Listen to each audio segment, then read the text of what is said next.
Hello, and welcome back to zekiewonplays, where today we are going to be discussing the 42 things that have been revealed so far about Super Mario Bros. Wonder. In other words, this is everything revealed so far, everything you need to know about the new Super Mario Bros. Side-scroller video game, which is going to be incredible, releasing next month. And so, let's get right into it.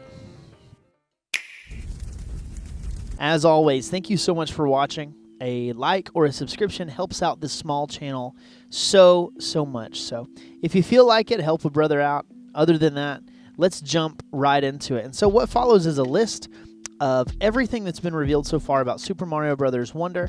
And I've listed them out point by point. And hopefully this covers everything that you need to know that has been revealed so far. And so, yeah, enjoy. I'm really looking forward to this game. And it'll be out in just a little bit over a month. And so here we go. Number 1, this game features brand new art style and a new engine. It looks different than any other side-scroller Mario game to date, and it's really refreshing to me because, you know, a lot of the games following the new Super Mario Bros. Release for the Nintendo DS have kind of had that same style of art, that same engine-looking world, but, I mean, obviously it's just kind of been polished up and made better. This is the first, you know, like new engine, like its own type of experience in many years. And so I'm really excited about that. Number 2, there's a talking flower who gives tips. It's like a little orange flower all over the world who, when you walk up to him, he either gives you like comic relief or sometimes he gives you hints. But all of these lines are voice acted, which brings me to point 3. There's voice acting in this game that speaks English, which is super cool. And so throughout your Mario adventure, you're going to be having all these English spoken lines as you're playing. It's going to be super fun.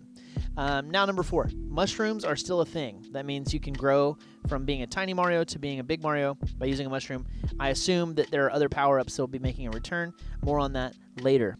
Point number 5, stomping enemies results in feedback text. Now, this is super cool. Lots of times in the past, it would be like different numbers of points, and then it would end by giving you a 1-up. Well, now when you stomp enemies, you know, if you do like a combo, killing a bunch of enemies before you hit the ground, it goes, these words pop up. First, it's good, and then great, and then it goes all the way. Super, fantastic, excellent, incredible, and then of course the last one would be wonderful, which is a play off of the name of the game. I just thought that was really cool, and when you see it in game, it's nice. All right, number 6, the music in this game is fantastic and boppy. Obviously, we haven't heard all of the music, but I especially recommend taking a listen to the very first trailer for Super Mario Bros. Wonder. The music in it is incredible. I'll play a little bit right here. But obviously, for copyright reasons, I can't play much more than that. But it is such a cool sounding song. There are a plethora of new enemies, and there are even some that we don't know about yet, but here are some of them. There are Hoppy Cats, which copy Mario's movement. Every time you jump, they jump. There are melon piranha plants, which spit these little seeds at you. There are condarts, which they kind of like fly towards you and stick in the wall or stick in the ground near you. There are conks, which look like a brand new version of thwomps or womps. There are mumsies, which are these like mummy things that you can unravel. There are mamas, which I think are my personal favorite. They're so cute, and they eat everything that's in front of them. And then returning, we have Goombas, Koopas, Boos, and Lakitus. And special point number 8 here, the Koopas can roller skate. And not all of them, but on some levels, there are some Koopas that are just roller skating around, and I think it's the cutest thing ever. Number 9, there is a game-changing flower. Just completely changes the gameplay of the game. It's called the Wonder Flower. And I'll share with you more about that here in a few minutes, because we got more about that in the second trailer. Number 10, Stretchy Mario. It's kind of a funny one, but I thought I would point it out, because this is before we knew really what the Wonder Flower did. But this vision of Mario like stretching up tall just made me laugh, and it again, so cute, and I can't wait to play with it. It's going to be fun. Kind of reminds me of like Stretch Armstrong or you know, I don't know what else, but it's super cool. Number 11, possibly the ability to capture enemies or objects, a la Cappy. However, later we find out, nope, it's actually a transformation brought on by the Wonder Flower, and it's probably very limited. It's not like you can capture every enemy. It's more like there are a few transformations that will happen as part of the story, as part of the the different worlds that you visit. And so can't wait to explore with those, but alas, no, we're not getting a Cappy type transformation system. Number 12, there is a luscious overworld confirmed. Luscious overworld confirmed. More information on that comes in number 13. There are 7 playable area worlds, including Pipe Rock Plateau, Fluff Puff Peaks, which is like an ice world, Shining Falls, Petal Isles, as well as we've been teased with video of a desert level, a lava world, a forest, which kind of reminds me of the famous, really cool forest world from Super Mario World. And there's even more spots that they didn't really show in the trailers, and so can't wait to play these different worlds. Looks like a pretty big game. And number 14, there are some open world map areas, kind of like think Kirby: The Forgotten World, if you've ever played that game, where you can just roam around the map and find secrets, but you still jump in and out of levels from the open world map. Now, the whole map is not like that, but there are some sections that are like that. Detail number 15. There are a bunch of playable characters for this game. Peach, Daisy, Luigi, a couple of different Toads, Toadette, and a bunch of Yoshis, as well as another character which I'll mention here in a little bit because I'm really excited about him. Number 16, there are new bosses in this game, and this is what we don't know really much about at all. There's only gameplay of, I think, one boss, and it looks really cool, but we don't know much more than that. And it does look like it could be a version of a Koopaling, but it's definitely pretty fresh looking. All right, now this is where we get into some big stuff. Number 17, there is 4-player co-op on the same screen. Some people call this couch co-op. Very excited for this. We can play this with our family. You can play it with your friends or family, and you guys can all be together on one screen, and there's different ways you can interact with each other, which we'll get to later. Number 18, there is a ghost revive system almost identical to Cuphead, and this is where we get into kind of a new piece of information. Nintendo here is taking some nods from some of the most successful games of this genre in recent years, and so if you're playing co-op and one of you dies, you'll turn into a little ghost spirit thing, which if the other player is able to come over and touch the ghost, you'll turn back into your character and you'll be able to continue playing.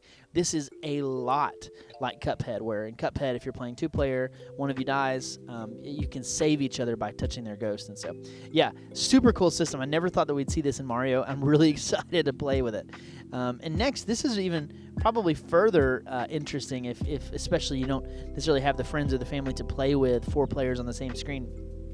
There's online co-op options in this game. Not true co-op, but get this. Literally, Mario is taking nods now from Dark Souls, and there are these like Dark Souls-esque ghosts of players that are running around the world at the same time as you.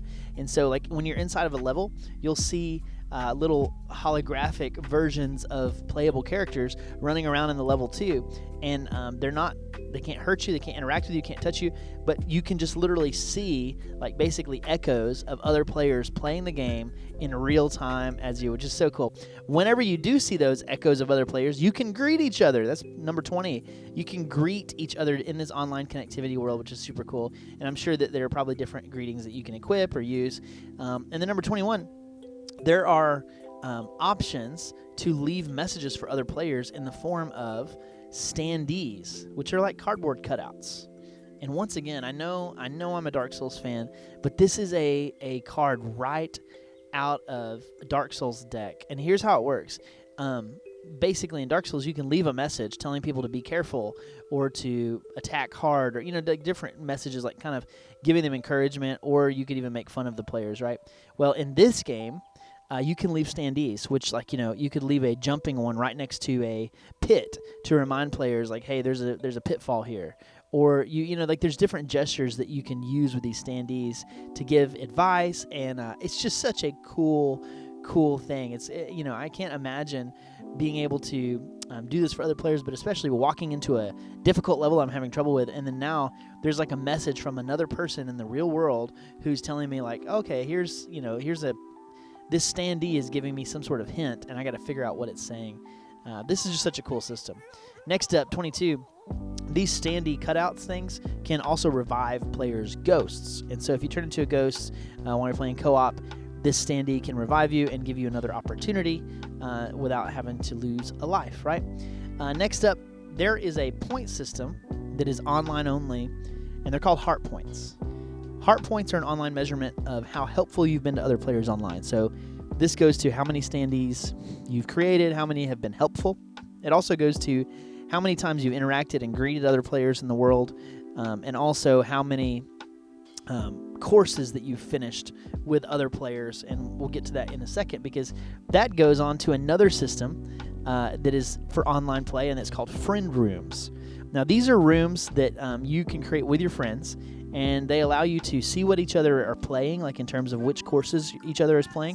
It also allows you to enter courses together, so you can kind of explore using that ghost system.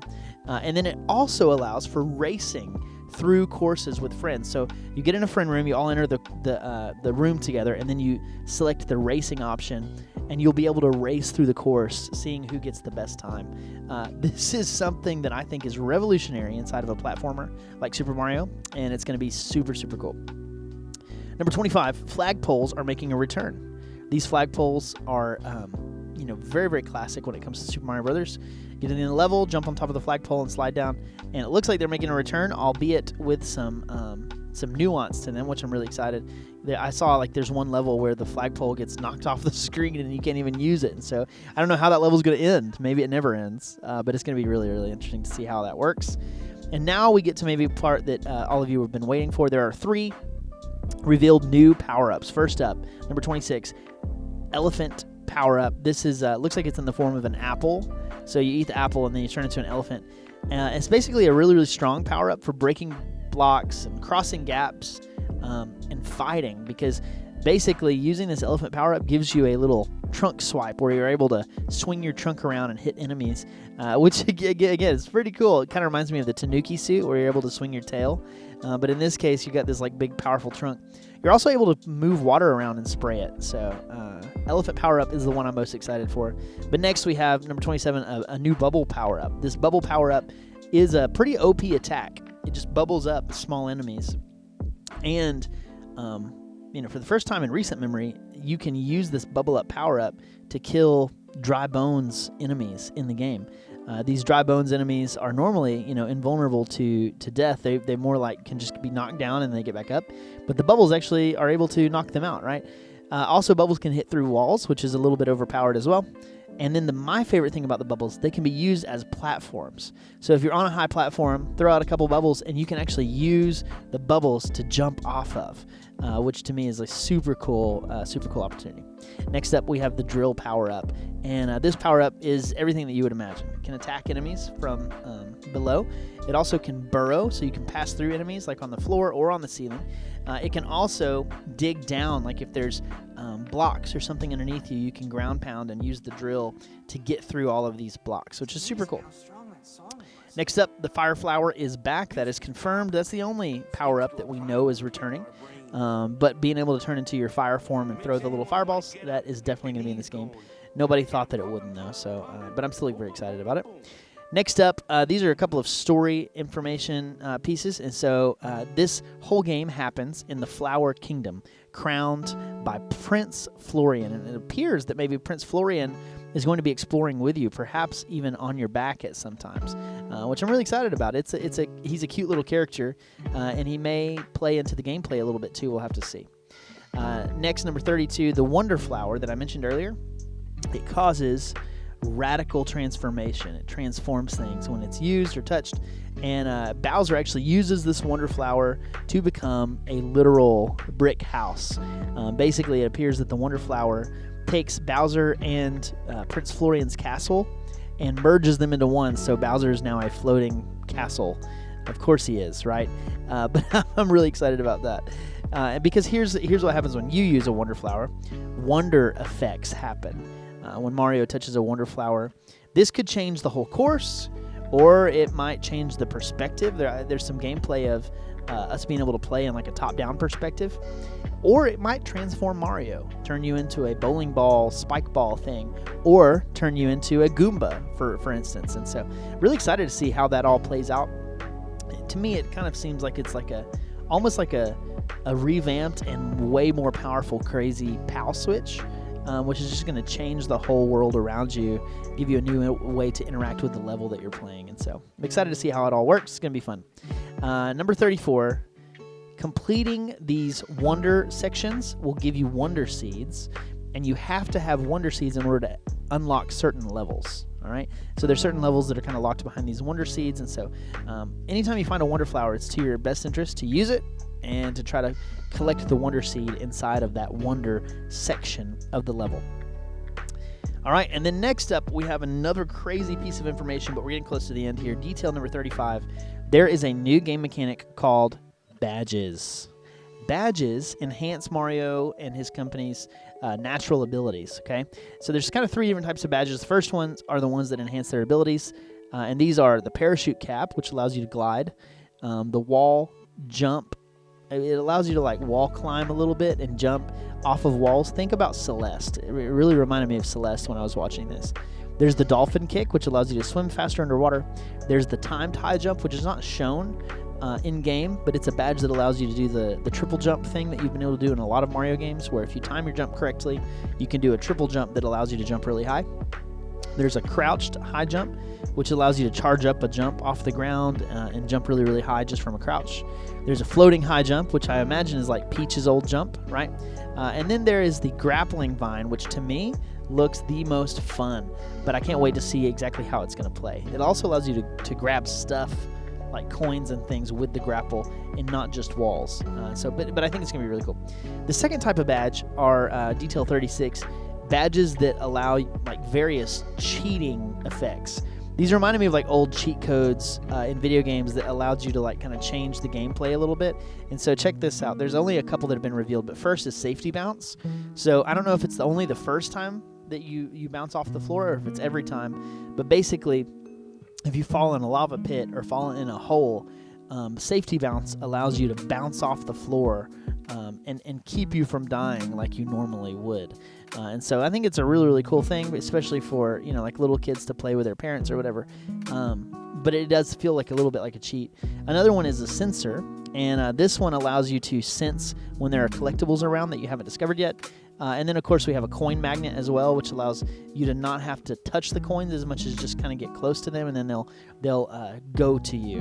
And so, yeah, some interesting badge effects from those. Although if I have to choose, I imagine I will be playing more with the natural abilities set.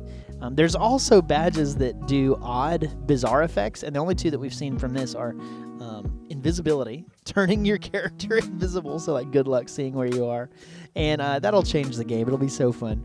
And then also jet run, which is a badge that when you equip it makes you be unable to stop running. And so I imagine you can choose which direction you run, but you're just going to be constantly running, which is going to make it really, really frantic and fun. And so also there are badge challenges that you can tackle to give you more badges, to unlock new badges. Also, all of those little purple flower coins that you see through the levels, you can collect those and exchange them for badges in some of the shops.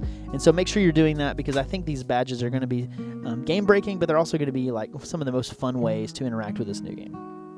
All right, finally we have just a couple of more. Detail number 40, Nabbit is back and he is playable. He's such a cute character, right? And he's got the little bag on his back, but he plays more like a Yoshi. All right, and so Yoshi and the Nabbit character are going to not take damage from enemies, which is super interesting. But also, again, I think it's going to be a really, really cool little perk for those playable characters. Detail number 41 is the course select menu. This means that you're not going to have to retread the overworld all the time. Like, say your friend comes over to your house and you want to show them an old level that was like in World 1. Well, now you're in like World 5 or 6. You could just pull up a menu now from the pause menu and select that course and not have to travel all the way back to it. And so a really, really cool little user interface update, which I think is honestly really, really necessary, and yet we didn't even notice that we didn't have it. It's just a great idea. I can't wait to play with it. And finally, maybe most excitingly for some of you, but not necessarily for me, I just bought the Zelda version, but there is a brand new Mario Red OLED Switch that was announced yesterday as well. It's going to be coming out with this game. So there you have it. 42 details that have been revealed so far about Super Mario Brothers Wonder. Hopefully these were helpful and that you enjoyed listening to my crazy list. I'm very excited about this game. It's coming out in just about a month and a half, and so look forward to more coverage of it, and hopefully we can play some together using the online co-op features. And so, all right, well, you guys have a great day. Thank you so much for checking me out, and from now in the next few days we have more videos coming out, so please keep it tuned right here at zekiewonplays. Peace out.